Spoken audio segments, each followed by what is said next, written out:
Alors, on passe de la mort à la vie, à la naissance, avec Emma. Alors, Emma, quelle est ta température Bonsoir à dans... tous. Merci pour l'invitation. J'adore venir vous voir et vous raconter des histoires. Et tu parles de la mort et l'enfantement, ce sont 2 choses qui flirtent ensemble, l'une et l'autre. Et je l'ai vraiment expérimenté il y a 2 mois et demi, quand j'ai accouché à la maison à 1,50 m de mon micro, là où je vous parle maintenant. Et ce sont des moments qui se ressemblent énormément.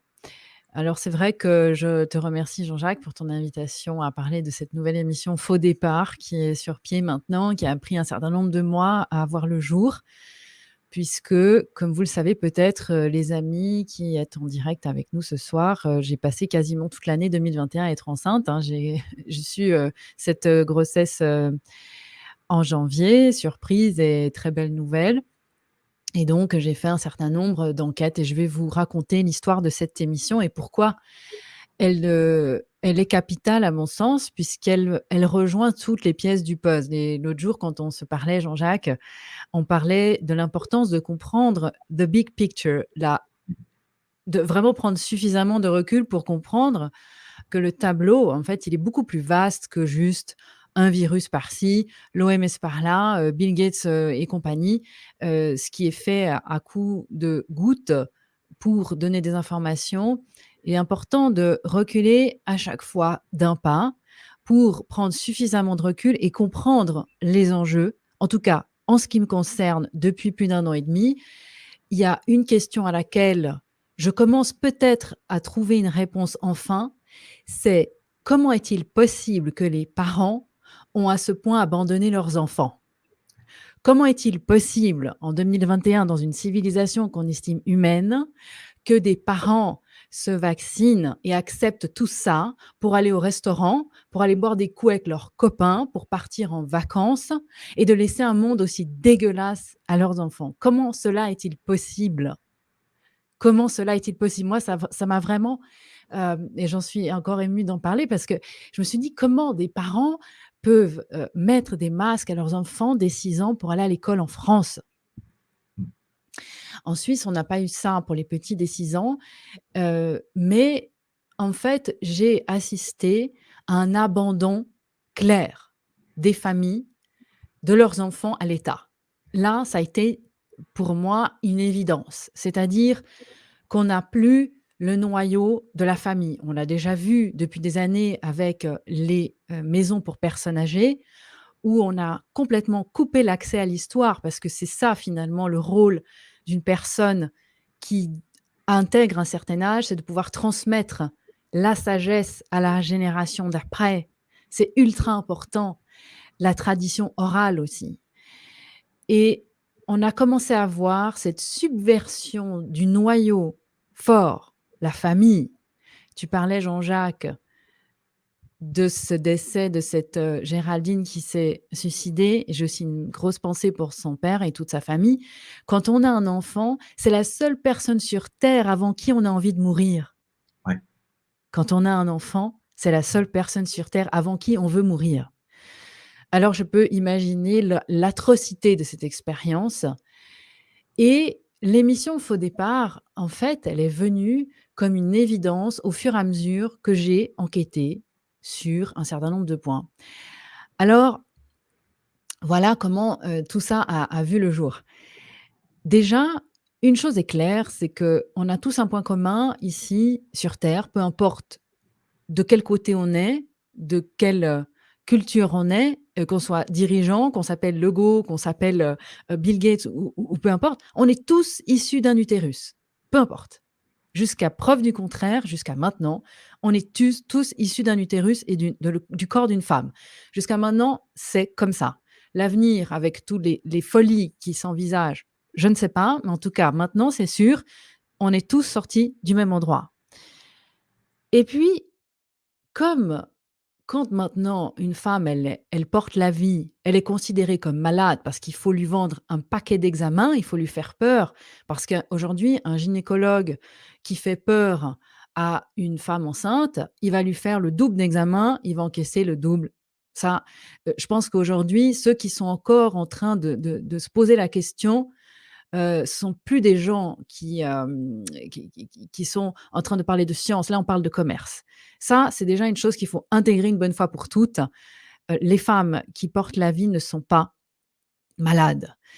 Et donc, j'ai vu un certain nombre de on va dire, de prise en charge, et je déteste ce mot, mais c'est vraiment ça, il faut dénoncer, qui va dans l'ordre du commerce. Mais l'émission Faux départ, elle est pas, si vous voulez, dans cette dimension-là, elle est dans une dimension qui va au-delà de ça.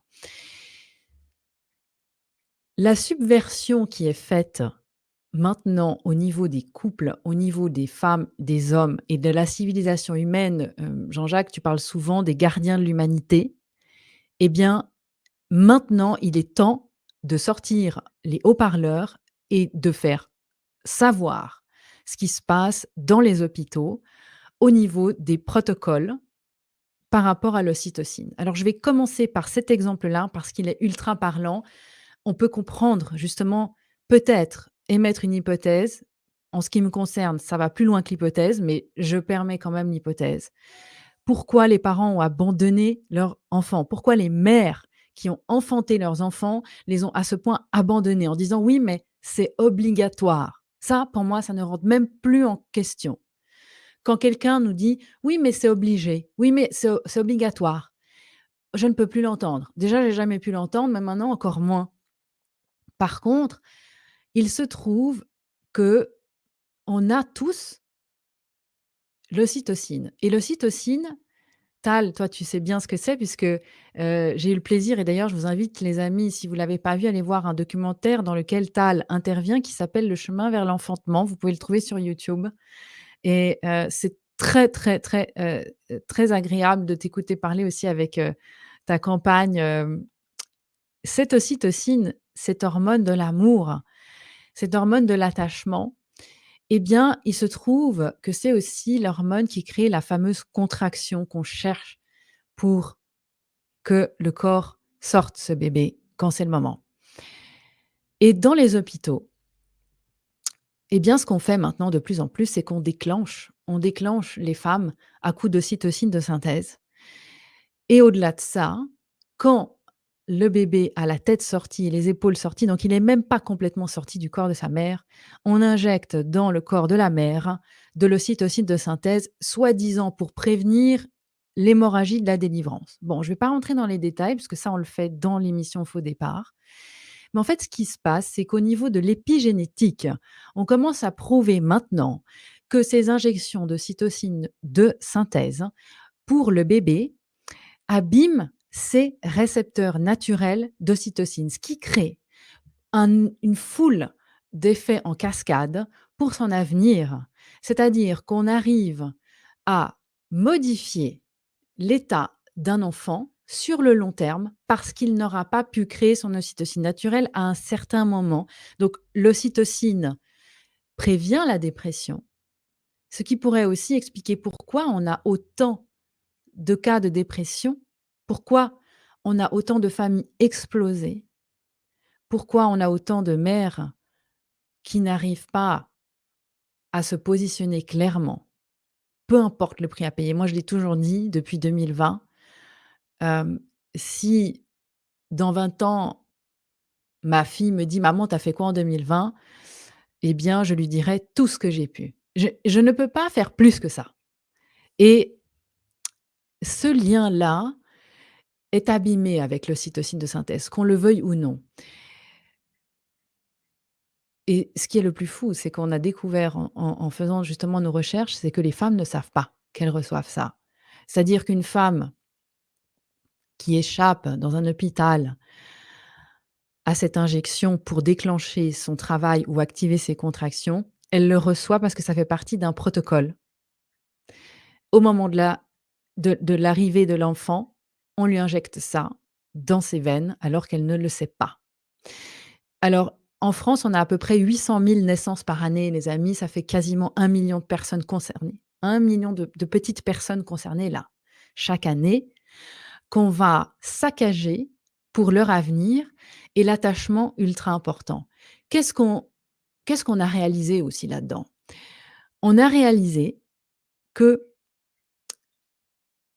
toutes les personnes qui arrivent dans cet univers de l'enfantement vont avoir la peur de mourir, ou elle, ou le bébé, puisque tu vois, comme je te disais Jean-Jacques tout à l'heure, on est vraiment dans un milieu où il y a une peur intense. Cette peur, elle vient des professionnels de la santé aussi parce qu'ils ont été formés à gérer les problèmes. Et quand une famille arrive ou des étudiants qui arrivent dans ce milieu-là mettent les pieds là-dedans, vont se dire: «Oui, mais ils savent mieux». C'est-à-dire ceux qui nous enseignent savent mieux. La femme ou le parent qui arrive chez le gynécologue va dire: «Oui, mais le gynécologue, il sait mieux que moi». Parce que déjà, il a une blouse blanche, donc par principe, c'est l'autorité suprême, hein. Parce qu'il faut quand même rappeler qu'à l'époque, il y avait l'église, il y avait le curé chez qui on allait se confesser et puis on inventait même des péchés parce qu'il fallait avoir des péchés. Et maintenant, il y a le médecin. Voilà, il y a le toubib avec la blouse blanche, mais en fait, on est toujours au même niveau. Le cerveau n'a absolument pas évolué. On en est toujours là, à avoir besoin de quelqu'un qui sait mieux et on croit. Et moi, je dis toujours, mais il n'y a qu'à l'église qu'on croit. Et aujourd'hui, on assiste à la même chose qu'au Moyen Âge, simplement qu'on a remplacé le curé par des gens sur des plateaux télévisés qui racontent n'importe quoi, qui sont incapables de prouver, mais ils croient. Et ils répètent comme des perroquets. Et tout le monde répète, mais personne vérifie. Alors moi, j'ai commencé à aller vérifier un certain nombre de choses. J'ai envoyé sur les roses un certain nombre de gynécologues pendant ma grossesse. Et à tel point, je les ai tellement emmerdés qu'ils m'ont envoyé chez les experts. Et à chaque fois, les experts, eh ben, je les emmerdais avec mes questions, puis ils n'arrivaient pas à répondre. Alors, je ne vais pas passer en revue ça parce que de nouveau, on le fait dans l'émission Feu départ. Mais qu'est-ce qu'on apprend aujourd'hui et depuis des décennies à vous les hommes? Parce que c'est important aussi de parler des hommes. On parle tout le temps de la femme, mais pour créer un enfant, il faut être 2 jusqu'à preuve du contraire, un homme et une femme. Et en fait, je me suis rendu compte que on apprend quoi aux hommes? Et ça a été de pire en pire quand les hommes sont rentrés dans les salles d'accouchement, parce qu'on les a flanqués dans un coin et puis on leur a dit: «Maintenant, vous allez voir ce qu'on va faire à votre femme». En gros, c'est un peu comme ça que ça se passe. Il faut imaginer les violences obstétricales qui se passent dans les salles d'accouchement et je pense que maintenant, c'est le moment de dénoncer un certain nombre de choses. Mais qu'est-ce qu'on a appris indirectement aux hommes? L'impuissance. Et aux femmes, on leur a appris quoi? On leur a appris la dépendance. C'est-à-dire qu'aujourd'hui, on a une catégorie d'hommes, tout âge confondu, complètement impuissants, mais impuissants possible, donc qui ont complètement déserté, hein. La femme accouche, c'est une histoire de femme. Les hommes, ils laissent la femme et combien de couples se séparent 1 an après? Et les femmes, on leur a appris la dépendance. C'est-à-dire qu'on assiste à une génération de femmes qui ne sait plus communiquer avec son enfant, qui doute sans cesse de ses capacités et surtout à qui on a coupé l'accès à l'expérience la plus extraordinaire d'une vie que seule une femme peut vivre, c'est d'enfanter et de se pulvériser en tant de morceaux nécessaires pour être un canal de vie. C'est énorme comme expérience et je peux témoigner parce que j'ai eu une grossesse il y a 8 ans, que j'ai, fini à l'hôpital pour l'accouchement avec tout ce qu'il y a de plus protocolaire et donc j'ai subi les effets en cascade des protocoles médicamenteux. J'ai échappé de justesse à la césarienne, mais je peux vraiment témoigner de ce qu'est l'effet iatrogène, donc le médicament, l'effet secondaire qui engendre un problème et donc on est dans la même dynamique que la crise covid, hein. On crée un problème pour mieux le résoudre, on est dans l'ingénierie sociale pure. Évidemment, les personnes qui sont là, qui agissent dans cet univers-là, les professionnels ne sont pas au courant de ce qu'ils font puisqu'ils ont été formatés en études, hein. Je le rappelle quand même parce que c'est important de préciser ça comme Tal aussi, tu le précises souvent en ce qui concerne les vaccins. Les médecins et les pédiatres qui conseillent les vaccins pour les enfants, en l'occurrence, n'ont aucune idée de ce qu'ils racontent puisqu'ils n'ont même pas fait 2 heures de cours sur 10 ans d'études sur les vaccins. Donc ce sont des gens qui sont programmés à apprendre par cœur et en fait, tout ce qu'ils veulent, c'est le diplôme. Parce que si tu veux bosser, tu prends ton diplôme. Ça, c'était avant, hein. Je fais une petite parenthèse, que maintenant, il va falloir que tu fasses ce qu'on te dit si tu veux ta croquette avec le covid et puis quand tu seras à ta 612e injection, si tu es encore en vie, tu pourras peut-être travailler. Mais ça, c'est un autre sujet. Donc On apprend, hem, aux femmes à être dociles, comme dit Julie Bonaparte qui est la marraine de l'émission, Couche couche au panier. On leur a mis des masques pendant le covid et les femmes se sont laissées faire, aussi parce que les hommes à côté ont déserté et en fait, le discernement a déserté, tout a déserté. Alors c'est sûr que c'est peut-être pas très réjouissant comme j'annonce tout ça, mais en fait, je crois qu'on peut pas faire pire. Donc on peut être optimiste en disant: «Bah, ça peut être que mieux» parce que on a touché des fonds, hem, complètement absurdes. Alors, qu'est-ce qu'il y a de pire et de plus dangereux en termes d'être humain? Je pense aujourd'hui, après avoir vécu cette deuxième grossesse 8 ans plus tard, avec un enfantement à l'opposé, c'est-à-dire à la maison, en comprenant la physiologie de la naissance, eh bien, ce qu'il y a de plus dangereux sur terre, c'est une femme qui connaît sa puissance et ça, je pense qu'aujourd'hui, on est dans la période clé, le tournant qui réconcilie le féminin sacré et le masculin sacré. C'est-à-dire qu'en fait, jusqu'à maintenant, on a beaucoup parlé des femmes d'un côté, on a beaucoup parlé des hommes de l'autre. Et en fait, ce que j'ai pu vivre et ce que on va s'atteler à construire avec cette émission, c'est à expliquer aux hommes et aux femmes à quel point, ensemble, dans leur sacré, quand ils comprennent l'enjeu de ce qui se passe, ce qu'ils peuvent toucher comme puissance absolue, il y a rien de plus fort que ça. On est indestructible. C'est-à-dire que la femme s'occupe, elle, de faire ce qu'elle a à faire dans toute sa puissance et l'homme, c'est le gardien du temple. Sans cette sécurité-là, la femme ne peut pas faire ce qu'elle a à faire. Et cette réunion-là, de ces 2 pôles est tellement puissante, tellement forte, qu'un couple qui vit ça, une famille qui s'inscrit sur terre dans cette dynamique-là, ne peut pas être détruite. C'est impossible, impossible. Ce qui vient de se passer depuis 1 an et demi ne pourrait pas, n'aurait jamais pu se passer si les couples avaient vécu l'enfantement de la manière la plus naturelle qui soit, la plus sacrée, la plus puissante qui soit, sans avoir des médecins qui vous disent: «Madame, poussez, c'est comme ça qu'on pousse». Je précise une chose pour les gens qui ne savent pas, ce qu'est le processus involontaire. Quand vous, les amis, vous avez besoin de vomir, est-ce que vous avez besoin que moi je vienne à côté de vous pour vous dire: «Allez, pousse, ouvre la bouche, mets-toi sur les toilettes et vas-y». Ça marche pas comme ça. Quand vous avez besoin de vomir, vous avez juste une chose, c'est que, vous laissez faire. Mettre un enfant au monde, c'est exactement la même chose.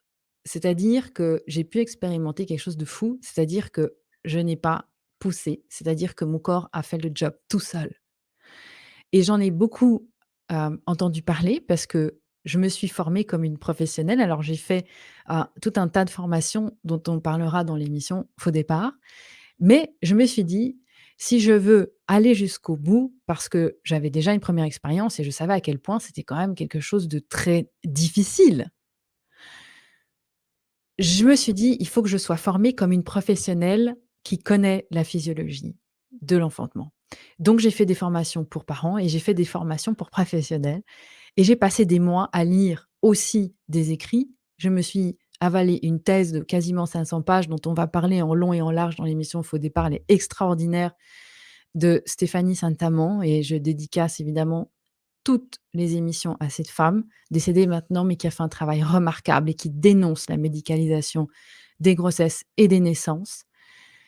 Et en fait, à ce moment-là, on se retrouve, hem, libre et sans peur, en se disant: «Je suis un canal» et j'ai pu expérimenter quelque chose d'au-delà, qu'on peut pas expliquer. Alors c'est vrai que moi j'ai jamais parlé de spiritualité, j'en parle pas parce que ça me regarde, mais je suis extrêmement, connectée, à la source, j'appelle ça plutôt l'univers, en ce qui me concerne. Mais là vraiment quand on vit ça, plus personne ne peut nous arrêter. Alors déjà qu'avant c'était le cas pour moi, mais maintenant je me suis dit: «Si les hommes et les femmes vivaient ça, 800 000 personnes 800 000 naissances par année en France, des millions par année sur le monde, toutes les 4 secondes. Une femme accouche sur terre. Si toutes ces personnes-là avaient goûté à cette puissance en étant libérées de la peur, eh bien, ces personnes-là aujourd'hui ne seraient ni vaccinées, ni masquées, parce qu'elles seraient souveraines. Et voilà le but ultime de cette, émission, c'est d'apporter certaines clés pour atteindre ce qu'est le sentiment de se sentir souverain, libre. C'est vrai qu'une vie sans liberté, en tout cas en ce qui me concerne, ne vaut pas la peine d'être vécue. Mais pour se sentir libre, il faut déjà avoir les informations. Comme le dit aussi Jeuny, que j'aime beaucoup, si je ne connais pas mes options, je n'ai pas d'options. Donc voilà, en gros, le l'état des lieux de ces mois de recherche. On a fait beaucoup d'enquêtes et chaque émission est un thème. Évidemment, il y a des thèmes qui sont tellement conséquents qu'ils seront en plusieurs parties, dont le cytosine de synthèse, parce que là, on parle d'épigénétique et on parle vraiment de ce qui bousille les familles sur le long terme. Et donc là, on est en plusieurs parties. Mais quand on voit des hommes qui assistent à des violences sur leurs femmes pendant l'accouchement, dans les structures médicales, et les femmes qui hurlent en se retournant, en regardant leur mari, en espérant qu'il les défende, et le mari dit: «Laisse faire le docteur chéri». Pour moi, on est dans des scènes de viol. On est dans des scènes inhumaines et de nouveau, on est dans le même schéma que l'homme d'église face à son fidèle, simplement que les dégâts aujourd'hui, ils sont colossaux. Ils sont colossaux, il y a une vraie propagande et on est dans l'industrialisation, c'est-à-dire qu'on a passé on passe du sacré à l'industrialisation. Donc voilà, en gros, cette émission, elle est là pour dire aux femmes et aux hommes: «Vous avez une intuition. Ils ne savent pas mieux que vous, ils ne savent rien du tout. Vous pensez qu'ils savent, mais ils ne savent pas, en fait. Ils répètent juste ce qu'ils ont appris». Alors nous, on va aller fouiller du côté de qui leur apprend, qui finance les programmes dans les universités, qui paye ces programmes. On est toujours dans la même dynamique. Aujourd'hui, dans les hôpitaux, on utilise un monitoring pour surveiller le rythme cardiaque du bébé. Alors, on sangle les femmes. Alors, du coup, on dit aux femmes, bah, désolé, vous pouvez plus marcher hein, pendant vos contractions, vous devez rester parce que la machine, là, elle est fixe. Vous voyez. Mais c'est important parce que comme ça, on va pouvoir surveiller si le problème vient du bébé, si le cœur tient. Simplement que ce qu'on oublie de dire aux femmes et aux hommes, c'est que ça n'a jamais été testé, ça. Au contraire, les études qui ont suivi les monitorings prouvent que, en fait, de monitorer une femme en continu pendant son travail, ça ne fait qu'augmenter les taux de césarienne parce que ça met tout le monde en panique, ce n'est pas fiable. Et on va dénoncer. On va dénoncer et on va faire que ça. On a, en quelques émissions, un tel engouement. On s'attendait pas à ça, effectivement. Ça a été une vague énorme de la part de personnes aussi qui nous ont dit: «Je comprends maintenant pourquoi j'ai cette relation avec ma mère ou avec ma fille» et en fait, au départ, on s'est dit: «On s'adresse aux personnes qui veulent trouver des réponses». De nouveau, la fabrique d'un certain nombre d'informations fausses et en fait, on se retrouve à expliquer peut-être pourquoi des relations intergénérationnelles ont été cassées à cause de ce viol, de ce moment sacré qui est l'arrivée d'un être humain dans cette civilisation humaine avec tout ce que ça a de sacré et surtout de puissance. Encore une fois, je le répète, dans le sacré de l'homme et de la femme. Voilà, j'ai fini mon monologue et je serais ravie de répondre à vos questions si vous en avez. Je précise aussi que le taux de délabrement au Brésil est tel que 80 à peu près des naissances aujourd'hui se font par césarienne au J'allais le dire. Brésil. Ouais. C'est-à-dire qu'on ne parle pas de péridurale, de césarienne. C'est-à-dire que les femmes ont tellement peur d'être abîmées, tellement peur de tout, on est toujours dans la peur, c'est toujours la même rengaine, qu'au Brésil, les gens ne savent plus comment aider une femme, si elle a besoin d'être aidée, hein, évidemment, ça c'est encore un autre débat, qui donne la vie et en fait, on en est là. Et évidemment, ça pose aussi un nombre incalculable de problèmes au niveau sanitaire, puisque si le bébé naît par le canal vaginal, c'est bien parce qu'il y a une utilité au niveau de sa défense immunitaire. Donc Ouais, on fait n'importe quoi, on met les bébés en danger, on met les femmes en danger. Il y a des femmes qui meurent à l'hôpital, personne n'en parle, parce qu'elles ont les utérus qui éclatent à coups d'ocytocine de synthèse, parce qu'on les transforme en moteurs, et ce n'est pas fait l'utérus pour travailler non-stop avec des contractions qui n'en finissent pas. Et nous, on va dénoncer ça, parce que ce qu'on entend toujours, c'est que les femmes qui accouchent à la maison sont des folles, ou alors, ouh là là, t'es vraiment courageuse. En réalité, quand on connaît le sujet, on a peur d'aller à l'hôpital. Je vous le ouais. garantis, les amis, on a peur. Et moi, je suis restée chez moi parce que j'avais besoin de me sentir en sécurité. Voilà. Merci en tout cas de m'avoir écoutée. Je ne sais Merci. pas depuis combien de temps je Oui. parle. Non, non, non, écoute, ça ne fait qu'une petite demi-heure, donc tu restes encore avec nous, ça c'est sûr, parce qu'on a certainement plein de questions. Et en tout cas, moi, ce que je peux dire, c'est que quand j'ai découvert ta première émission, bon, je savais que tu étais enceinte, je m'étais intéressé de est-ce que tu as accouché, est-ce que tu n'as pas accouché, etc. Puis tu m'avais parlé de ce projet et moi qui avais fait beaucoup de recherches aussi avant la naissance de ma première fille et qui avait fait que nous avions choisi, ma première femme et moi, d'accoucher dans le seul hôpital qui pratiquait la naissance sans violence, hein, de Frédéric Leboyer, où la femme a l'opportunité justement de choisir sa position d'expulsion et de pouvoir continuer à marcher pendant le travail, etc. Donc en fait, tout ça, nous l'avons vécu il y a 34 ans de cela, bientôt 35, et, mais je n'avais aucune idée, et là je te remercie et je te félicite vraiment, je n'avais aucune idée de, l'impact de l'ocytocine que nous n'avons pas eu évidemment, puisque c'était un accouchement tout à fait pratiquement naturel, même si ça s'est fait à l'hôpital. Euh, je n'avais aucune idée de l'impact de l'ocytocine, de l'impact évidemment sur tout ce que ça peut avoir au niveau de la société.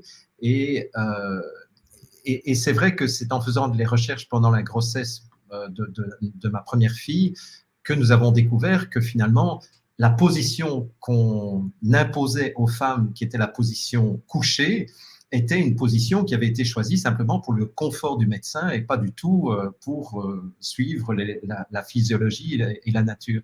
Alors, dans ton expérience, avant que je ne laisse les autres poser des questions aussi, mais dans ton expérience, si tu as envie d'en parler, euh, est-ce que justement cette liberté de choisir ta position pour le travail et pour l'expulsion a fait une grosse différence, surtout que tu as une possibilité de comparer avec ta première fille 8 ans plus tôt.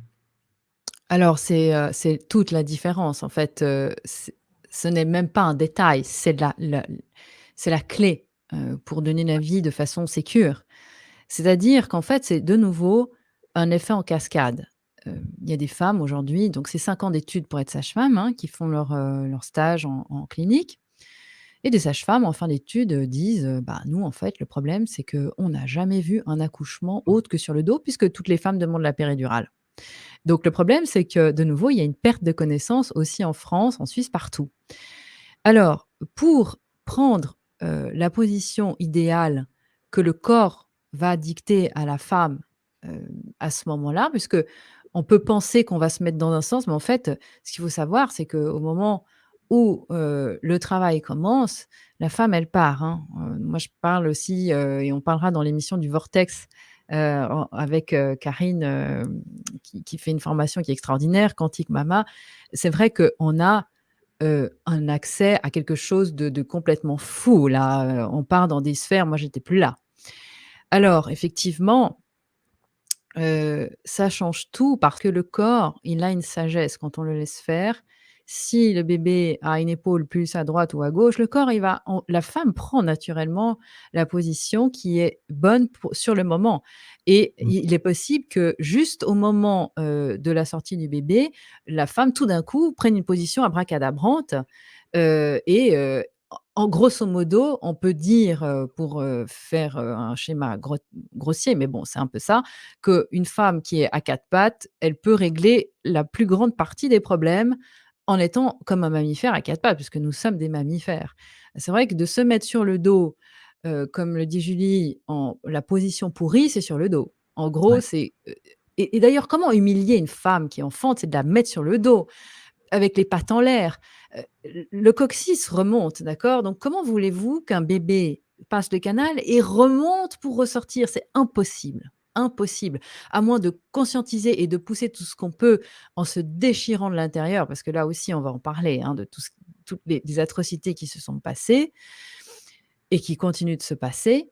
Mais en fait, le corps, quand on le laisse faire, il pousse tout seul et la position, elle suit avec, en fait. C'est ce qui est extraordinaire. Et donc Pascal, lui, il a enregistré l'accouchement. Alors, moi, je ne savais pas parce qu'il m'avait dit, qu'il voulait enregistrer et moi, je lui ai dit: «Écoute, ça m'est égal ce que tu fais, mais moi, je veux pas savoir et j'ai besoin de toi, donc démerde-toi, ne m'emmerde pas avec tes réglages de je sais pas quoi». Voilà, donc en fait, il a posé le téléphone, à l'arrache parce qu'évidemment, sur le moment, il y a quand même beaucoup d'émotions. Donc il y a le son, on a le son et moi, j'ai réécouté la bande son et c'est vrai qu'on c'est extraordinaire parce qu'on entend les bruits sont complètement différents selon les phases, de l'accouchement et le moment, où le corps pousse tout seul. Alors ça va un peu au-delà de ta question, Jean-Jacques, mais c'est ça, je trouve, qui est extraordinaire. On entend vraiment, heu le son ouais, de cette puissance, c'est incroyable. Moi, je ne me suis pas reconnue. De toute façon, on est déconnecté du temps, on est déconnecté de tout, mais ça fait toute la différence parce que déjà, hem, en fait, on a les endorphines naturelles qui viennent là, si on les laisse, hein, donc qui font que, bizarrement, on peut vivre des choses, extrêmement intenses et ça passe en fait, ça passe parce que le corps, il sait se positionner seul. Bon, moi, j'étais dans l'eau, donc ça m'a fait un soulagement extraordinaire. L'eau, c'était vraiment super et j'étais dans la nuit presque totale avec 2 bougies et donc ça m'a vraiment, mis en condition parfaite. Tal, tu voulais intervenir. Touché par ce qu'elle m'a dit, parce que moi je suis ça depuis un demi-siècle, et j'en profite pour rendre un grand hommage à Michel Audin, qui est un Oui, des premiers bien sûr. gynécologues en France, qui a commencé à poser des questions et qui a prouvé d'ailleurs dans ses livres que scientifiquement parlant, plus on fait de monitoring, plus il y a de problèmes. Alors que si on laisse la nature faire les choses, ça se passe très bien. Et la preuve, c'est qu'en Hollande, par exemple, où la plupart des accouchements se font à la maison, il y a 10 fois moins de complications qu'en France ou qu'en Suisse. Et puis, il y a une chose fantastique à comprendre, c'est que dans tous les pays du monde, les femmes ont accouché librement. Moi, je me rappelle, j'étais chez les Touaregs et je vois tout d'un coup une femme qui part au petit trot un peu plus loin. Et puis, un quart d'heure après, elle revient toujours entre-temps pour attraper la caravane avec son bébé dans les bras. Donc, elle a accouché en 5 minutes, soutenue par 2, 3 autres femmes, mais sans que ça fasse d'histoire. Et l'élément clé, c'est que quand on laisse la nature faire, c'est simple. Il faut savoir comment ça commence. L'histoire est fantastique. C'est les médecins du roi Louis XIV qui ont dit, vous savez, ces pauvres femmes qui accouchent, elles doivent être fatiguées. C'est fatigant. Alors ils ont dit, couchons-les. Et depuis Louis XIV, les femmes doivent accoucher couchées. Ce qui est une idiotie totale. Essayez d'aller aux toilettes pour faire une grosse commission couchée. C'est très difficile. Là-bas, c'est dans des positions différentes. Et ce qui est fabuleux à comprendre, c'est que cette médicalisation de l'accouchement, c'est un processus qui après continue avec la religion vaccinale, où on vous dit que votre santé va dépendre d'injections. Après l'ocytocine, ça va être les vaccins. On est dans un monde délirant. C'est le transhumanisme en plein. C'est avoir persuadé les gens dans de la peur qu'eux ne savent pas ce qu'il faut faire. Il faut faire confiance à des spécialistes. Et c'est vraiment un drame hallucinant. Moi, j'ai vu beaucoup d'accouchements à la maison. C'est un régal. Il y a même un site américain qui s'appelle Orgasmic Birth, Oui. c'est-à-dire la naissance orgasmique. Parce que quand une femme, on la laisse accoucher agréablement, faire ce qu'elle veut, etc., c'est un orgasme cosmique, un accouchement. C'est un moment fantastique de fusion avec le divin et de confiance que le corps sait exactement ce qu'il a à faire et qu'il n'y a pas besoin qu'il y ait quelqu'un qui vous dise pousse, ne pousse pas. Et tout ça, cette médicalisation de la société, c'est ce monde de folie auquel il faut que nous mettions un terme. Et je suis très touché de tout ce que tu as dit parce que ça rejoint ce que moi j'ai vécu en un demi-siècle, c'est que la nature a une sagesse qui est des millions de fois plus grande que tous les médecins du monde. Et que d'avoir laissé les médecins nous diriger, là et ailleurs, c'est une folie dont il faut qu'on se réveille. En tout cas, merci beaucoup. Et vraiment, c'est très chouette de t'entendre parce que ça montre cette beauté et cette véracité des choses simples et naturelles et de faire confiance à la vie. La vie ne se trompe jamais. Par contre, notre intellect, qui nous apprend à obéir à papa, à maman et au médecin, ça nous met dans des mondes de souffrance indicibles. Merci beaucoup, Emma. Alors, avant de laisser Chloé poser une question, j'aimerais afficher une réflexion de quelqu'un qui nous suit ce soir et qui dit « L'eau, un nouveau-né a besoin d'air ». Bon, chacun fait comme il veut, c'est peut-être ça le problème. Alors, est-ce que tu as quelque chose à dire par rapport à ça, Emma, sur l'accouchement dans l'eau? Est-ce que tu as fait l'expulsion dans l'eau aussi? En fait, je pense que la Tina Violano devrait comprendre quelque chose de très simple. Un bébé dans le ventre, il baigne dans ce qu'on appelle un berceau piscine, hein, c'est-à-dire qu'il est dans le liquide amniotique et puis il s'oxygène grâce à son cordon ombilical qui, lui, le fournit en oxygène. Bien. Quand le bébé passe dans l'eau, il est toujours relié à son petit cordon qui continue de l'oxygéner. Donc évidemment que si le bébé, on le sort, on le laisse respirer et qu'on le reflanque dans l'eau, là, il y a un gros problème puisque la pompe a commencé à fonctionner, il a pris sa première bouffée d'oxygène. Mais tant qu'il n'est pas sorti de l'eau, le bébé, il n'y a pas besoin de se presser. Je pense que c'est tellement logique. De nouveau, revenons au bon sens, les amis. J'espère que Tina a compris le principe. Donc, pas de panique. Le bébé a le temps. La petite a pris son petit temps. Ça a fait comme un petit poisson. Et puis, elle est sortie et elle n'a pas pleuré. C'était adorable. Chloé, tu avais une question. Oui, moi je voulais savoir, déjà bravo et merci Emma. Moi j'ai pas cette chance d'avoir été maman, mais c'est vrai que si je le deviens, je ferai comme toi. C'est quelque chose qui fait peur parce qu'effectivement c'est pas dans ce qu'on nous enseigne à l'école, c'est pas dans ce qu'on voit autour de nous. Et merci de nous ouvrir cette porte. Moi j'avais une question. Est-ce que au départ tu avais déjà envisagé de faire cet accouchement naturel? Est-ce que tu as eu quand même des contacts avec l'hôpital et est-ce que tu as fait appel à une doula? Moi, j'ai rencontré quelqu'un comme ça, une fille qui aide à l'accouchement, qui accompagne, mais qui ne provoque rien et qui n'injecte rien. Donc, est-ce que c'est un processus qui a commencé depuis avant le processus de ta grossesse, etc. Ou est-ce que c'est une idée que tu as eue en cours de grossesse? Alors, merci pour ta question, Chloé. Effectivement, ça a été le même processus que pour les vaccins il y a 8 ans. C'est-à-dire qu'en gros, quand j'ai eu ma première grossesse, avec ma première fille, j'ai commencé à étudier l'histoire des vaccins pour les bébés en me disant: «Bon, il va falloir quand même que je regarde parce qu'on veut injecter quelque chose dans le corps de ma fille» et plus les choses avançaient dans ma compréhension de ce qu'étaient les vaccins pour les petits et plus je me suis dit: «Il faut être fou pour vacciner son enfant». Bien, et là, ça a été la même chose pour cette grossesse, c'est-à-dire qu'en fait, ça s'est fait petit à petit. C'est-à-dire que plus j'ai commencé à étudier la médicalisation de l'enfantement, qu'est-ce que c'est qu'un protocole? Qu'est-ce qu'il y a? Et cetera et puis je me suis dit: «Non, non, c'est pas possible. Je vais y laisser ma peau.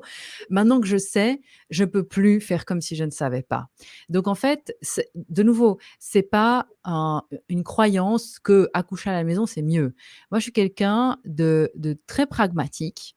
Avant tout, j'aime comprendre ce que je fais. Voilà pourquoi j'ai passé autant de mois et de semaines à vérifier. Je me suis tapé tous les chiffres, les statistiques, j'ai lu des thèses, je me suis fait, évidemment toutes les conférences de Michel Audin extraordinaires et que j'aimerais beaucoup inviter d'ailleurs dans l'émission, qui d'ailleurs, effectivement parle de protéger ce processus involontaire. Moi, j'ai bu ses paroles pendant des mois et donc au bout d'un moment, c'est devenu petit à petit comme une possibilité et je n'ai pas eu de doula parce qu'en fait ma doula, ça a été Pascal et Pascal s'est tellement formé, lui aussi à sa façon que je rigolais, je disais: «En fait, tu pourrais maintenant être doula et sage-femme» parce que, en fait, il connaît tout sur le vortex de la naissance. On l'a étudié ensemble, on mangeait devant, toutes ces explications, sur, les phases, que j'allais vivre, sans savoir et en fait, j'ai envie de te dire, Chloé, que Pascal a su avant moi que j'accoucherais à la maison. D'ailleurs, on est sorti un jour, de chez une sage-femme qu'on avait rencontrée parce que, je savais qu'elle avait une approche et qu'elle faisait l'accouchement à domicile, donc j'y suis allée un petit peu comme ça par curiosité, juste pour voir un peu quand même, hein Et on est sorti de là-bas et Pascal m'a dit: «OK, c'est bon, on mettra la piscine dans le salon». Il rigolait et je lui ai dit: «Mais tu es fou». Et en fait, il a cru en moi avant que je croie en moi. Et pour moi, ça a été la plus belle preuve d'amour qu'il pouvait me faire, c'est de me dire: «En fait, tu es capable».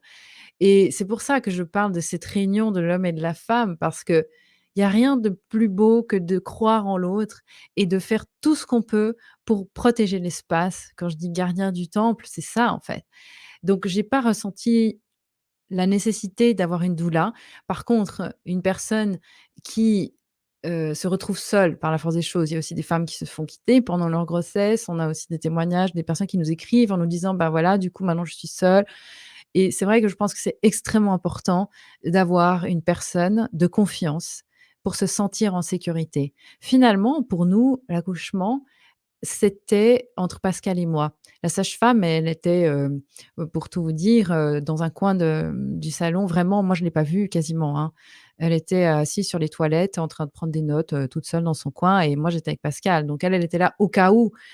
Et elle a beaucoup travaillé avec le son. Quand on étudie tout ça, on sait que les sons sont très parlants, donc elle était, très présente au niveau de ses oreilles, au cas où elle sentait que quelque chose pouvait, voilà, mal tourner. On sait que ça se fait pas en un claquement de doigts, il y a des choses qui se passent avant, hein. Donc voilà pour cette réponse. Ça a été effectivement tout un processus. Heu, J'avais besoin de comprendre, beaucoup de choses, et voilà pourquoi je me suis, vraiment, lancée là-dedans. Vraiment, je crois que j'ai tellement fait jour et nuit. Je me suis préparée comme si, j'allais aux Jeux olympiques, et vraiment j'avais besoin. J'ai un mental qui est terrible parce qu'il tourne tout le temps. Je suis tout le temps en train de penser. Je suis pas quelqu'un qui peut facilement, planer, dans les choux et cetera, et ça, en fait, c'est un vrai handicap quand on veut accoucher dans la physiologie. Il faut mettre son néocortex à la poubelle, et pour moi, Ouais. ça a été un challenge parce que j'ai dû, comprendre avec mon néocortex toutes ces informations pour le débrancher. Donc en fait, c'est complètement fou tout ça, parce que c'est un monde de fous. Heu, pour moi, c'était pas naturel de débrancher mon cerveau parce que, j'ai dû me déprogrammer. Pour moi, dans mon programme, accoucher, c'est dangereux, comme dans le programme de toutes les femmes de notre culture ici. Accoucher, c'est mettre sa vie en danger, c'est prendre le risque qu'un bébé va mourir parce qu'il va tout simplement naître. Alors qu'en fait, c'est absurde quand on comprend les chiffres et qu'on les étudie. C'est ce que j'ai fait et c'est ce qu'on explique dans l'émission. Mhm. Je voulais aborder un autre Merci. point. Tu as juste. Oh, pardon, Tal, tu voulais prendre la parole? Juste Oui, vas-y, ajouter vas-y, à Tal. propos de la naissance dans l'eau, parce que moi j'ai bien connu Frédéric Le Boyer, j'ai vu tous ces gens qui ont fait des naissances dans l'eau, dont certains, dans l'eau, j'ai vu Sawai, qui pour la naissance, comme sage-femme, ils faisaient venir des dauphins. Oui, C'est c'est ça. extraordinaire. Et Ouais, j'ai ouais. publié d'ailleurs un livre qui s'appelle Les bébés de l'eau, où on voit cette chose incroyable, c'est que ces bébés qui naissent dans l'eau, ensuite ils respirent, mais ils ont gardé le réflexe justement de Mmh. certains animaux marins, c'est qu'ensuite, quand ils redescendent, ils ferment la bouche, ils jouent dans l'eau, et quand ils ont besoin d'air, ils remontent. Donc on peut les laisser, il y a même un Russe qui a fait ça, Tcharkovsky, il a laissé ses enfants quelques mois dans l'eau. Et les bébés ne meurent pas. Ils remontent, ils prennent leur air comme font les dauphins, ils redescendent, ils papotent. Enfin, c'est extraordinaire de voir ça. Donc c'est toute une vision différente de l'être humain, que cette peur qui nous prend au ventre et qui fait j'ai peur, quelqu'un d'autre que moi va me guider. Et c'est passionnant quand les gens osent s'ouvrir, à sortir du néocortex, justement, penser toute la journée, et là on a l'épreuve, et lâcher tout ça, ouvrir son cerveau droit, faire confiance à la vie et découvrir que la vie, c'est quelque chose d'extraordinaire. Et c'est ça que ceux qui veulent nous manipuler veulent tuer. Ils ne veulent pas qu'on soit connecté à la vie. Vous voyez, une phrase que j'ai trouvée aujourd'hui qui m'a beaucoup touché, c'est d'un maître, un type qui s'appelle Osho, il dit ceci: la vraie question n'est pas de savoir si la vie existe après la mort. La vraie question est de savoir si vous êtes en vie avant votre mort. Oui. Merci de parler de Osho Rajneesh. C'est J'ai joli, hein? dévoré Parce ses que c'est livres, il est vrai, extraordinaire. si on est en vie, c'est un Oui. miracle. À chaque seconde, des milliards de cellules qui naissent, qui meurent. C'est extraordinaire, un corps humain. Qu'est-ce qu'on a fait pour ne plus lui faire confiance et donner notre confiance à des fous dangereux? Excusez-moi, moi je suis médecin, mais comme médecin, on sait ça. Mais la vie, c'est beaucoup plus. Et c'est ça qu'il faut. Et merci beaucoup, Emma, d'apporter cette notion merveilleuse qu'il s'agit d'entrer dans cette merveilleuse relation avec le vivant qui va nous porter et qui va nous permettre de sortir des folies actuelles. Merci. Emma, tu rebondissais Oui, sur Osho Rajneesh. au chaud. Mais en fait, je vous invite, les amis, regardez. Regardez, suivez mon doigt. Alors, attends, il faut que je fasse dans le bon sens. Voilà, juste là, il y a un petit jeu de cartes. C'est le Ouais, tarot zen de Osho Rajneesh. il est Ça, à côté, génial. c'est les maîtres ascensionnés. Alors après, on va dire, oui, mais Emma, c'est une sorcière. Mais oui, je vous avais dit, hein. Mais ça, ce tarot-là, si vous voulez faire un super cadeau à Noël, en Il est fait, génial. chaque carte, vous pouvez c'est une clé de vie extraordinaire. Ouais, Qu'est-ce que j'ai aimé faire ça? Oui, je voulais rebondir, Tal, parce que quand on parle de cette puissance, cette vie, ce sacré, en fait, ce qu'on observe aujourd'hui, et je vais en faire une vidéo prochainement, je sais que je vais me faire allumer sur les réseaux, mais ça m'est complètement égal, c'est qu'en fait, aujourd'hui, les jeunes seront, et les bébés qui vont naître, dans des familles qui n'ont pas conscientisé tout ça. En fait, la seule chose qu'ils vont devenir, ce sont des main-d'œuvre pas chères. C'est juste ça. C'est des trucs à bosser, c'est tout. Il y a plus d'humanisation, il y a plus d'âme, il y a plus rien. C'est-à-dire que les jeunes vont être de la main-d'œuvre pas chère, des esclaves, voilà. Comme on voit maintenant d'ailleurs avec les masques, hein. Il y a d'un côté les esclaves avec le masque, le bétail, puis de l'autre ceux qui décident. Voilà, et ça va être de plus en plus comme ça. Donc, c'est vrai que de prendre un grand, grand, grand, grand, grand recul sur le commencement du commencement, on se dit: «Mais attends, si le noyau, comme à l'époque des Vikings ou comme, ces tribus-là, il est fort, on ne peut pas arriver à un pays ou des civilisations qui implosent totalement». Aujourd'hui, on voit non mais moi j'hallucine, je vois les jeunes avec leur téléphone portable, le masque sur la tronche, dans la rue. Et les parents, ils sont OK avec ça. Il y a Hold On qui est sorti là, je pense que vous l'avez tous vu. ouais, D'ailleurs, bravo, Pierre, pour, ton travail une fois de plus. Mais moi, quand je vois tous ces témoignages de parents, les enfants qui se sont fait vacciner, mais il y a un moment donné, on on on doit maintenant se dire que ce ne sera pas ni le médecin, ni l'État, ni le dirigeant qui va faire qu'on s'en sort. Hein? Chacun doit reprendre sa responsabilité aussi, et ça se fait depuis le départ. C'est-à-dire que moi, j'ai une fille qui va avoir 8 ans, elle a tout à fait compris qu'aujourd'hui, quand on parle de vaccin, on ne parle pas de médecine ou de science, on parle de commerce. C'est aussi simple que ça. Après, on a envie d'acheter, on n'a pas envie d'acheter, on a envie de consommer, on n'a pas envie de consommer, ça, c'est un autre débat.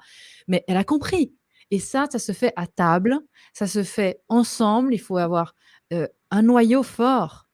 Heu, Aujourd'hui, un adolescent qui dit à ses parents: «Je vais me faire vacciner pour garder mes amis», c'est un enfant qui n'a pas bénéficié d'une éducation forte, d'une famille solide qui lui a inculqué que peu importe ce qu'on pense de toi, tu dois te respecter. Tu dois respecter ton corps, et ça se fait tous les jours dans l'éducation. Mais pour ça, il faut s'investir. Il faut que ces enfants soient plus que sa chair. Il faut que le lien soit fort. Il faut pas qu'on ait perverti tout ça à coups d'hormones de synthèse qui dézinguent complètement les liens. Donc en fait, les gens, sans s'en rendre compte, se sont fait complètement exploser donc là, ils ont été clairement victimes. Oh, Tal, c'est trop. alors, c'est ton petit-fils, ça? Oui, Ah, mignon, hein? ah, Il petit s'appelle Théo, il est cœur. adorable. Tout à fait. Ah, trop chou. Alors, Viens, je te moi, rassure. Emma, je voulais aborder encore un élément que tu as passé très très vite dans ton commentaire tout à l'heure, quand tu parlais des césariennes, et tu disais qu'il est important que le bébé naisse par les voies basses, hein, donc par le vagin, parce que ça a un impact sur son système immunitaire et le démarrage du système immunitaire. Alors, est-ce que Oui, vous allez aussi développer cet aspect oui. dans la série Faux départ, parce que je pense que ça, c'est extrêmement important aussi, non? Oui, oui, bien sûr, alors non, non, mais c'est complètement fou. En fait, toute la flore, que le bébé va avaler, hein, donc au moment de sa naissance, va constituer, d'une certaine façon, ses premiers vaccins. Ça, c'est une chose, mais ce qui a été découvert, même au-delà de ça, c'est que un bébé qui naît dans sa cellule à la maison, où la mère, finalement a vécu, l'année avant, va bénéficier de toutes les microbes nécessaires à l au démarrage de son système immunitaire. C'est-à-dire qu'en fait, s'il y a un chien, c'est encore mieux dans la maison. Il faut que le bébé ait de la poussière et on assiste maintenant à des médecins, d'ailleurs on en parlera en long en large, qui soufflent la poussière, sur le berceau du bébé des 4 saisons pour, justement, heu heu, prévenir l'asthme, prévenir un certain nombre d'allergies. Hem Et effectivement, le problème, c'est qu'un bébé qui arrive sur terre, dans une structure hospitalière, il n'a pas du tout le même nombre de microbes et les mêmes microbes. D'ailleurs, c'est terrible, hein, ce qu'il y a dans les hôpitaux, au secours, hein. Franchement, il Ouais, faut être accroché, hein. Heureusement qu'on ne voit pas au microscope parce que, les staphylocoques dorés, enfin bref, toutes ces maladies nosocomiales qui sont chopées, là aussi personne n'en parle évidemment, hein, parce que l'hôpital sauve des vies, c'est bien connu.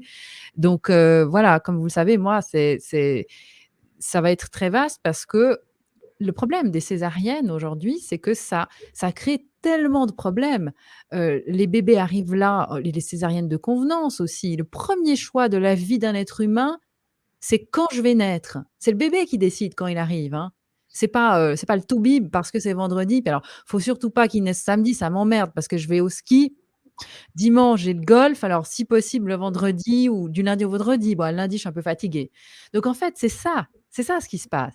C'est-à-dire que les femmes font les césariennes parce qu'on leur fait croire qu'elles sont pas compétentes, leur bassin est trop petit, ça aussi, c'est une fake news pas ouais. possible. Alors on leur fait croire qu'elles sont pas capables. Tu n'es pas capable, tu n'es pas capable et on te remet ça dans la tronche tout le temps et puis à monsieur, on dit: «Oui, bah, votre femme, elle est pas capable, puis vous, vous êtes impuissant parce que vous pensez bien, hein, vous allez pas être à la hauteur». Laissez faire les médecins. Vous savez, mettez votre masque, fermez votre gueule et puis laissez faire la césarienne et en fait, ce qui se passe avec ça, c'est que les femmes, parce qu'on en parle, des cicatrices qui leur font mal pendant des fois toute une vie et leurs relations sexuelles après qui peuvent pas reprendre parce que des fois, pendant des décennies, elles ont mal. Personne n'en parle de ça. On fout en l'air le corps des femmes et les bébés, du coup, on leur dit: «Bah, tu vas venir telle date». Alors, le premier choix de la vie d'un être humain, déjà, on le flingue souvent, parce que c'est pas, là que le bébé aurait voulu venir et on voit les répercussions subtiles, subtiles, mais elles sont là quand même. Des problèmes qui arrivent quand l'enfant a 3, 4 ans, des fois même 10 ans ou des fois même on ne saura jamais pourquoi on se sent mal dans sa vie et en fait, il se trouve peut-être que c'est juste parce qu'on n'a pas pu faire le premier choix. Quand est-ce que j'ai envie d'arriver sur terre, dans mon incarnation? Et en fait, il y a tellement de problèmes qu'on peut avoir sans avoir compris d'où ils venaient. Et il est possible qu'ils viennent de ces moments-là.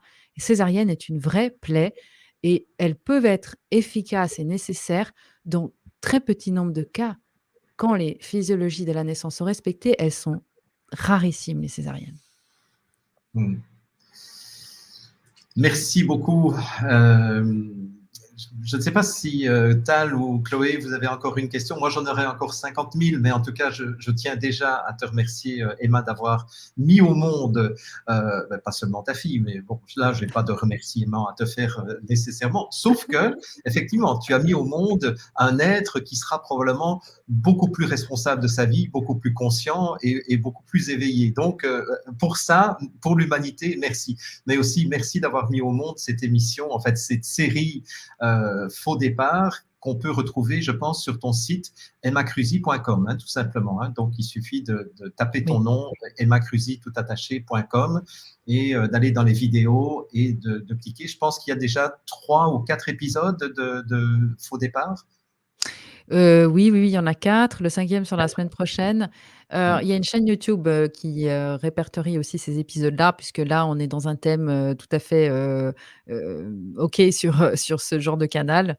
Donc ça permet aussi de rameuter, beaucoup de parents et après de pouvoir, les transférer sur le site où on a aussi accès, on peut télécharger sur le site internet donc les vidéos et les podcasts, puisqu'il y a beaucoup de gens qui finalement, on s'en fiche, des fois de voir l'image. Ce qui compte, c'est d'écouter les informations, donc des personnes Ouais. qui nous écoutent en voiture ou en mode avion, hein, aussi, qui, avec des téléphones qui veulent pas les ondes, donc on peut télécharger tous les contenus, évidemment, gratuitement et puis, on a donc, la famille Bonaparte et la mère et la fille, hein, donc qui est docteur en psychologie, qui nous parle aussi de beaucoup d'enjeux. on parlera aussi de ce qui se passe après, donc de l'école à la maison, parce que vous savez que moi, j'ai pas une grande estime, de l'enseignement. Tu m'étonnes. Et quand on parle de subversion, on est aussi dans les écoles, donc on parlera aussi de ça. Mais en fait, le chantier est colossal. Donc je pense que si tout va bien, on sera encore là à mes 50 ans avec cette émission. J'espère en tout cas, parce qu'on a prévu des lives pour répondre aux questions. Et si on peut aider à permettre aux familles finalement d'avoir des liens les plus forts qui soient, eh bien, je pense que c'est la contribution qu'on peut faire, au mieux, en ce qui me concerne en tout cas, pour prévenir en amont, de voir des mères et des pères laisser leurs enfants, courir à l'abattoir sans brancher. Pour moi, on est dans ce genre d'explication-là, en fait. Voilà. Superbe. Tal, tu voulais dire Moi, encore je quelque pourrais chose? dire ceci, c'est que depuis plus de 50 ans, je fais ce que j'ai appelé de la psychothérapie spirituelle, c'est que j'emmène les gens avec leur cerveau en voyage dans le passé. Et je peux vous dire, le nombre de gens que j'ai vus qui vivent cette naissance comme un traumatisme hallucinant, c'est horrible. Parce que ce soit la césarienne ou la péridurale, vous, au lieu de naître dans la joie et dans l'amour, vous naissez bourré de chimie, enfin, vous naissez dans un monde de fous. Et le traumatisme est d'une intensité absolument gigantesque. Et énormément de gens, tant qu'ils n'ont pas guéri ce traumatisme, eh ben, ils n'arrivent jamais à rien, ça ne va pas dans leur vie, etc. Parce qu'ils portent avec eux le poids terrible d'être mal nés. Mais la bonne nouvelle, c'est qu'on peut guérir tout ça. On remonte dans le passé, on refait son accouchement, on le revit autrement, on peut guérir ces traumatismes. Mais c'est vraiment très important que les gens prennent conscience de l'importance de naître dans des conditions agréables et naturelles. Merci beaucoup, Oui. Emma, et bon succès à ton émission. Merci, oui, et puis surtout de se sentir capable, autant pour les hommes, hein. C'est vrai que Pascal, ça l'a transformé complètement aussi, de se sentir, dans sa puissance d'homme et de se dire: «J'ai protégé l'espace de ma femme», en fait, donc le couple, il ne peut pas exploser quand il vit une expérience comme ça et Ouais. et et le problème, c'est ça, c'est pourquoi autant de couples sont si fragiles après l'arrivée d'un enfant, c'est parce que les femmes se sont senties abandonnées, les hommes se sont sentis impuissants, ils ne se sont pas concernés. Il n'y a pas cet attachement avec l'ocytocine, encore une fois, qui fait cette empreinte, irréversible finalement. Et c'est ultra important de de parler de ça. Les femmes sont capables, les hommes sont capables. Finalement, il faut se le répéter en boucle, sortir de la peur, hein, vraiment sortir de la peur et du dogme, de la croyance et de toujours penser qu'ils savent mieux que nous. Personne ne saura mieux que vous ce qui est bon pour votre corps, pour votre santé et pour vos enfants. Ça, c'est ultra important de le rappeler aujourd'hui, de garder, l'accès à son intuition et je pense que c'est ce qui est le plus spécifique de l'âme humaine, l'intuition et on voit beaucoup de gens maintenant qui n'ont voilà, qui ont perdu ça. Ils ont perdu l'accès à quand on écoute son intuition, on ne peut pas suivre les injonctions qu'on nous fait depuis 1 an et demi. Ce n'est pas possible. Voilà, quand on écoute là. Parce que le cerveau, il a déconnecté, le monde, il est sous hypnose. Donc il est aussi sous hypnose dans cette médicalisation à outrance et injustifiée surtout, qui ne fait que rendre les gens complètement dépendants une fois de plus et voilà. En tout cas, merci beaucoup de de m'avoir accueillie. Vraiment, c'était un plaisir d'être avec vous et Merci, Emma. je crois Et que je vais aller m'effondrer dans mon lit parce que les nuits sont encore assez oui, courtes. voilà, c'est ça, c'est ce que j'allais dire. Je pense que tu ne restes pas avec nous jusqu'à la fin de l'émission, puisque, l'allaitement aussi, c'est un Oui. processus qui prend de l'énergie, ça en donne aussi dans une autre dimension, mais ça, je sais que tes nuits sont encore courtes, donc je te souhaite bonne retrouvaille avec ton bébé et avec ton compagnon Pascal. Et ça a été un vrai plaisir de t'entendre ce soir. Merci beaucoup et je finirai sur une, dernière, chose que j'ai, découverte il y a pas longtemps, justement sur l'allaitement qui m'a laissé, j'ai failli tomber de ma chaise. Effectivement, la petite, boit mon lait depuis, qu'elle est née et je ne savais pas, mais Tal, toi, tu dois sûrement savoir que, je parle là de la technologie du corps. Je pense que le jour où l'industrie pharmaceutique arrivera à ça, on sera dans des galaxies dans des milliers d'années. Ce n'est pas possible aujourd'hui. On se rend compte à quel point la pharma est complètement à l'ouest. Un bébé qui est au contact d'un virus sans sa mère, c'est-à-dire que vous laissez votre bébé en garde quelques heures à quelqu'un. Ce bébé est en contact d'un virus. Le bébé retrouve sa mère. Quand il va téter, la salive du bébé va passer dans le sein de sa mère de façon subtile et va donner l'information à sa mère de fabriquer certains anticorps pour le protéger de ce virus-là. Wow. C'est extraordinaire. La technologie du corps, c'est tellement monstrueux. Moi, justement, je me suis dit: «OK, je vais aller lancer des recherches là-dedans» parce que personne ne parle de ça. Parce qu'on Non. dit: «Oui, l'allaitement, alors oui, tu es collé avec ton bébé» et cetera. Non, non, mais ça, c'est l'image de nouveau, hein, l'image qu'on veut donner pour séparer l'immunité, séparer cette puissance-là et rendre de nouveau toujours plus malade, plus faible, etc., etc. On dit non, non, mais vaccinez-les, ça va très bien. Mais vous vous rendez compte, la technologie du corps, c'est extraordinaire. C'est-à-dire que le bébé transforme sa salive pour donner l'information au corps de la mère en lui disant je te passe une commande d'un certain nombre d'anticorps dont j'aurais besoin maintenant. C'est extraordinaire. Moi, je suis waouh, je suis émerveillée face à à il y a pas de mots, je ne sais pas encore comment appeler ça. Ce truc plus grand que tout, où on n'a pas besoin de réfléchir, ça se fait tout seul, voilà. Encore une fois, d'être dans cette magie-là, c'est extraordinaire. En tout cas, merci beaucoup et ben, moi, je continue de vous regarder quand même toutes les semaines, des fois un petit peu en retard, mais en tout cas, continuez, c'est extraordinaire, votre, votre persévérance et vous avez un sacré rôle, quand les gens, disent qu'ils tiennent bon, c'est aussi grâce à vous et à tout ce que vous faites. Bravo, hein. Merci. Merci Bonne nuit à beaucoup. toi, Emma. Et, Merci. Allez, on bonne reste en émission, hein. Je regarderai la suite demain. D'accord. Au revoir à tous. Au revoir. Voilà. Et pour rester dans le thème, je voulais simplement recommander à ceux qui nous écoutent une émission, une trilogie d'émissions qui a bouleversé notre vision de la grossesse, de l'accouchement et de tout ce qui était autour de l'après-accouchement.